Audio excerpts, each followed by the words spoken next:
Mainit pa rin daw. Nanamnam yung pagkain niya. Mainit kasi.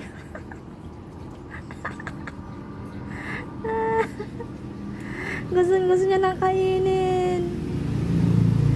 Maganda kasi sa aso yung mainit yung pagkain niya. Ayan. Oh, ubos niya na. Medyo nalalamigan na siya.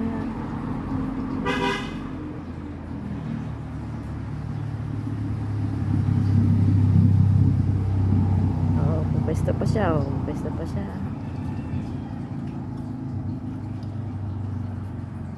Kabila naman daw. Oh.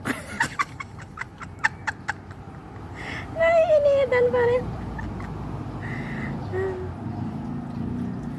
Ayan, medyo madamig na siguro.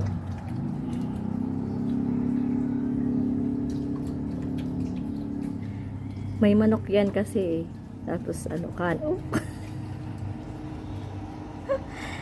Kinain na na.